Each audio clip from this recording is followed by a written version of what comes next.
പൈസ എല്ലാം നമുക്ക് എങ്ങനെ ആക്കാണ് അന്ന് ടെൻഷൻ ഇതിലോട്ട് ഹിന്ദി നമ്മൾ ക്ലബിന്റെ ഓണാഘോഷ പരിപാടി ഒരു സംഭാവന എന്തൊരു പൈസ ഇല്ല ചെറിയ ഇല്ലില്ല എന്തില്ല നാട്ടിലെ പരിപാടി അല്ലേ അന്നൊരു 50 രൂപ മിനിമം 100 റെസിറ്റ്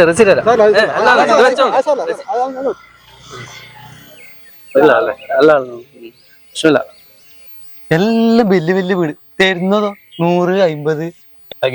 പരിപാടിക്ക് തന്നെ ഒരാഴ്ചയല്ലോ 50,000 വേണ്ടി വരും. അറിയട്ടാ പരിപാടി നമ്മൾ നടത്താൻ വിചാരിച്ചാൽ നമുക്ക് പൈസയും പിരിക്കാൻ പറ്റും. ഇന്നൊരു ടെൻഷൻ അടിക്കുന്നു നിങ്ങൾ ഈ വീട്ടിൽ പോകാല ആ വീട്ടിൽ പോടാ.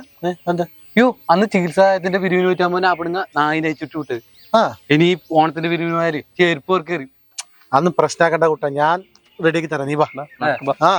അമ്മേ ഞങ്ങൾ ഒരുമിച്ച് ആഹാരം കഴിച്ചാ ആകാശം അടിച്ചു വീഴുവോ?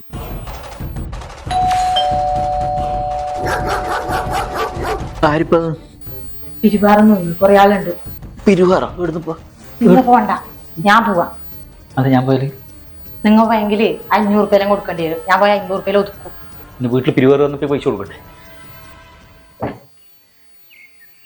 ചേച്ചി നമസ്കാരം. നമസ്കാരം.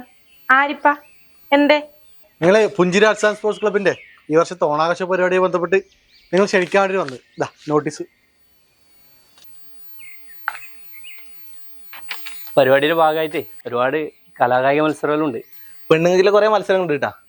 സുന്ദരിക്ക് പൊട്ടുവിടലുണ്ട്, തെങ്ങുമ കയറ്റുണ്ട്, കോഴി പിടുത്തമുണ്ട്, കിണറ്റിലിറങ്ങലുണ്ട്. വെറൈറ്റി മത്സരങ്ങളാണ്. നിങ്ങൾക്കെല്ലാം മത്സരിക്കാം. ഇത് ഏടപ്പ നിങ്ങളെ ക്ലബ്ബ്? അപ്പൊ നിങ്ങൾ പുതിയ താമസക്കാരല്ലേ? ഇതിന്റെ അടുത്ത് തന്നെ ഇപ്പൊ തെക്കേവള്ളം. അപ്പോൾ 2 ദിവസത്തെ പരിപാടിയാണ്. ഓണത്തിന്റെ ഒന്നും ഉത്രാടത്തിന്റെ ഒന്നും 2 ദിവസം നിങ്ങൾ മോളെയും കൂട്ടിട്ട് വരണോട്ടാ. അയ്യോ ഞാൻ മോളല്ല, മോളല്ലേ? ഭാര്യയാണ്. ഓ ഭാര്യ. സോറിട്ടാ, ഞാൻ ചോദിച്ചു മോളെന്ന് ചോദിച്ചു.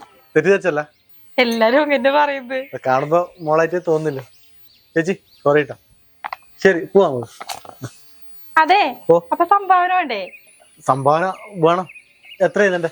2000 രൂപ എഴുതിക്കോ. എത്ര? 2000. 2000? ഞാൻ 2000.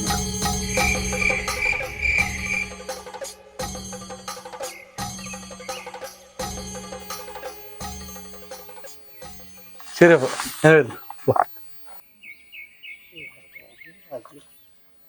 എടാക്കി നിന്നെ സമ്മതിക്കണം കേട്ടാ.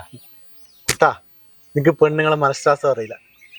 5 രൂപ തരുന്നവരോട് 100 രൂപയുടെ കാര്യം പറഞ്ഞിട്ട് 2000 രൂപ വാങ്ങിക്കണം. മനസ്സിലായോ?